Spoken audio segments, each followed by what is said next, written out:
बिस्मिल्लाहिर्रहमानिर्रहीम। Welcome to US visa updates. कैसे हैं आप लोग? पहले मैंने वीडियो बना रखी है F2 वीज़ा के मुतालिक, और आज हम बात करेंगे F2A और F2B का ना आपस का डिफरेंस क्या है और इसमें क्या चीज़ें सिमिलैरिटीज़ में हैं, इसे कैसे अप्लाई किया जा सकता है, इसका एलिजिबिलिटी क्राइटेरिया क्या है, डॉक्यूमेंट्स कौन से चाहिए, इसके अलावा इनका प्रोसेसिंग टाइम क्या है और क्या F2A वीज़ा F2B वीज़ा में बदल सकता है, और क्या अगर आपका स्पॉन्सर जो है वो यूएस सिटीज़न बन चुका है और अभी तक आपकी एप्लीकेशन में कोई प्रोसेस नहीं हुआ तो क्या हो सकता है। इन कुछ क्वेश्चंस को हम लोग एंड में डिस्कस करेंगे, ये सारी बातें, और इन सारे स्टेप्स को जो मैंने अभी बताए हैं इनको हम स्टेप बाय स्टेप हम डिस्कस कर लेते हैं। पहले तो सबसे पहले ये जानते हैं कि F2A क्या होता है। ये स्पॉन्सर ये स्पाउस और माइनर चाइल्ड हैं यूएस सिटीज़न या LPRs के।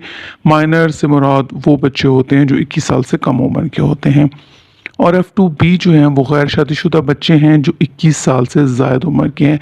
अच्छा, ये बात आपने जहन में रखनी है कि अगर वो शादीशुदा हैं या उन्होंने शादी कर ली इस दौरान तो वो F2B के क्राइटेरिया से निकल जाएंगे।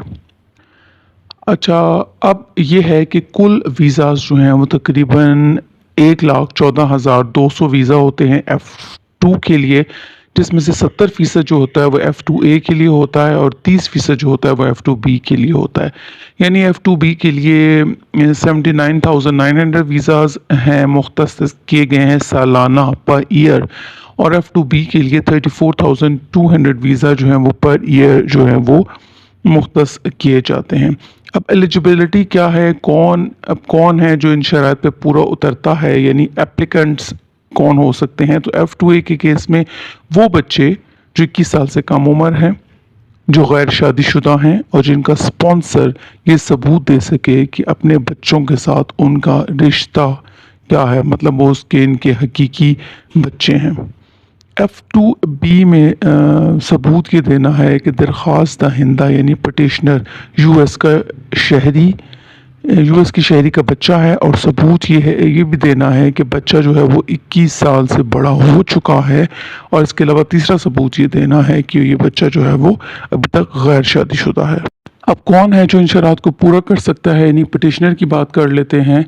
तो उसके लिए क्या एलिजिबिलिटी है। F2A के लिए जो स्पॉन्सर कर रहा है वो 18 साल से मस्ट बड़ा होना चाहिए, और इनका स्पॉन्सर जो है वो यूएस का शहरी होना चाहिए, और स्पॉन्सर के पास यूएस का वैलिड पता होना चाहिए, एड्रेस होना चाहिए। स्पॉन्सर के पास टैक्स का कम अज़ कम 125% जो है वो कम अज़ कम आमदनी होना ज़रूरी है, और इसके अलावा स्पॉन्सर के पास सबूत हो कि अपने गैर शादीशुदा बच्चों और स्पाउस को वहाँ पर फाइनेंशली जो है वो सपोर्ट करने के काबिल है। बी में पटिशनर जो है वो एप्लीकेंट्स के हकीकी वालिदैन हों, वो यूएस की शहरी हैं और इसके पास यूएस का एक रजिस्टर्ड एड्रेस यानी पता मौजूद है।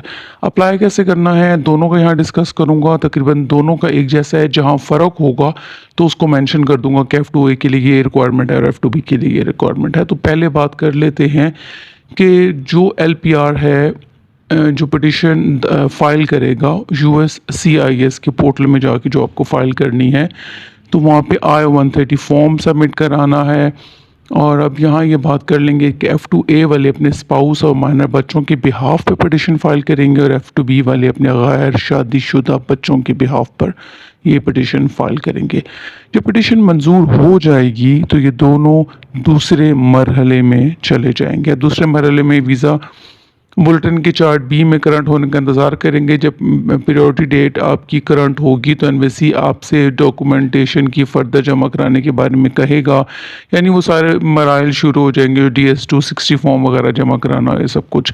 इसके बाद वीज़ा बुलेटिन की चार्ट A में करंट होगी आपकी प्रायोरिटी डेट, तो आपको मेडिकल और इंटरव्यू का कहा जाएगा, आपकी लोकल एम्बेसी में आपका इंटरव्यू होगा, और वीज़ा अप्रूव होने के बाद आपके पासपोर्ट पर सर्टेनली वीज़ा की स्टैंप लगा दी जाएगी।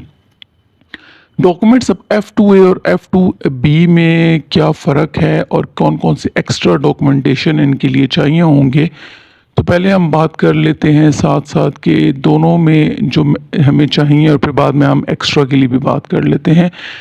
तो F2A और F2B में हमें चाहिए पासपोर्ट की कॉपी, اس کے علاوہ پاسپورٹ کی کاپی، 2 تصاویریں اور پاسپورٹ سائز کی برتھ سرٹیفکیٹ کی کاپی چاہیے، فارم I-864 یعنی ایفیڈیوٹ آف سپورٹ یعنی آپ کے اسپانسر کی طرف سے جو دائر کیا جائے گا وہ چاہیے ہے، DS-260 فارم کا کنفرمیشن پیج چاہیے، میڈیکل ویکسینیشن کا ریکارڈ چاہیے، پولیس ویریفیکیشن چاہیے، اور اگر آپ آرمی وغیرہ سے میں جاب کر رہے ہیں تو اس کا ریکارڈ بھی چاہیے۔ F2A کے لیے ایکسٹرا کیا ڈاکومنٹس ہونے چاہیے؟ تو ثبوت کہ آپ کے پٹیشنر کے اسپاؤس اور کیا پٹیشنر کے اسپاؤس اور بچے ہیں، ٹھیک ہے۔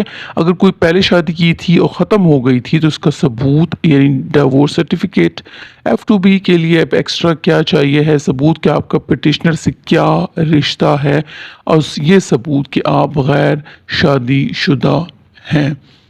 اب اخراجات دیکھ سکتے ہیں کہ اس ساری کیٹیگری، ان دونوں کیٹیگریز میں اخراجات کتنے آ سکتے ہیں، اور ایک لسٹ میں مینشن کر دیتا ہوں کہ یہ لسٹ جو ہے یہ ان میں آپ کو فیس جمع کرانی پڑ سکتی ہے۔ اپنی فارم I-130 کی فائلنگ فیس آپ کو جمع کرانی ہے، DS-260 کی پروسیسنگ فیس جمع کرانی ہے، میڈیکل ایگزام کی فیس جمع کرانی ہے، ویکسینیشن کی فیس جمع کرانی ہے۔ اگر کوئی ڈاکومنٹ آپ کو ٹرانسلیٹ کروانا پڑ رہا ہے انگلش میں تو وہ آپ کو پیسے جمع دینے ہوں گے، اور انٹرویو کی فیس ہوگی، اور جب ویزا لگ جائے گا تو امیگریشن فیس بھی ہوگی، اور پھر ٹکٹ کی فیس ٹکٹ بھی ہوگا، ٹھیک ہے۔ تو آپ اندازہ کر لیں کہ آپ کے پاس اتنے پیسے تو کم سے کم ہونے ہی چاہیے۔ پروسیسنگ کا وقت اب کتنا لگتا ہے یہ بہت مشکل ہے بتانا، حتیٰ کہ سٹیٹمنٹ لگانا بھی کافی مشکل ہے کہ کتنا وقت درکار ہوگا اس سارے مرحلے سے گزرنے کے لیے، کیونکہ NVC پر جو ورک لوڈ ہے نا وہ اس پہ ڈیپینڈ کرتا ہے۔ بعض اوقات 1 سے 2 سال یعنی اتنا کم عرصہ لگتا ہے، اور بعض اوقات 10 سال بھی لگ سکتے ہیں، یہ سب ڈیپینڈ کر رہا ہوتا ہے NVC کی صورتحال پر، کیونکہ یہ جو کیٹیگریز ہے نا، میں نے آپ کو ویزا بتایا کہ فکس لمیٹڈ کوٹا ہے، اگر وہ کوٹا پورا ہو جائے گا نا تو اس سال کے لیے مزید ویزا اپلیکیشن کو پروسیسنگ ٹائم ہی رک جائے گا۔ نیکسٹ ان کا فزیکل ایئر کا انتظار کیا جائے گا جہاں پہ پھر سے ان کا پروسیسنگ جو ہے وہ سٹارٹ کی جا سکے گی۔ اب چلتے ہیں ان کوسچنز کی طرف جو کوسچنز پوچھے جاتے ہیں۔ ایک سوال تو یہ کیا جاتا ہے کہ کیا F2A F2B میں بدل سکتا ہے؟ تو جواب ہے اس کا جی بالکل۔ اگر کسی نے اپنے بچوں کے لیے F2A فائل کیا تھا اور پروسیسنگ مکمل نہیں ہوئی اور بچہ 21 سے اوپر کا ہو گیا تو کیس F2B میں بدل جائے گا۔ پھر یہ پوچھا جاتا ہے کہ کیا کیس ہمیں دوبارہ سے فائل کرنا ہے؟ تو جی بالکل نہیں، ایسا نہیں ہوگا۔ اور پھر یہ کہا جاتا ہے کہ کیا پریورٹی ڈیٹ نہیں ملے گی؟ تو جی نہیں، ایسا بھی نہیں ہوگا، پریورٹی ڈیٹ آپ کی وہی چلے گی۔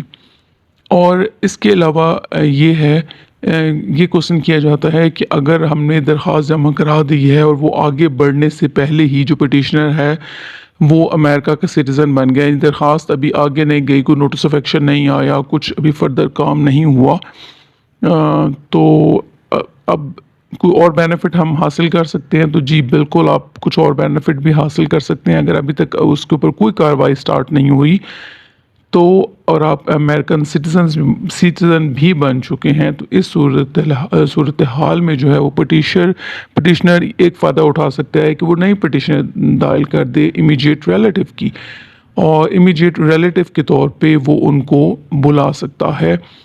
اور آپ کو پتہ ہے کہ امیجیٹ ریلیٹو کے لیے تو کوئی کوٹا ہی فکس نہیں ہے، جب کوئی کوٹا فکس نہیں ہے تو آپ کو پتہ ہے ان کا پروسیسنگ ٹائم جو ہے وہ تیز ہوتا ہے۔ اگر آپ ابھی بھی چیک کر لیں جو انٹرویو لیٹرز وغیرہ آ رہے ہوتے ہیں تو ان کا DQ کہاں تک پہنچ چکا ہوا ہے۔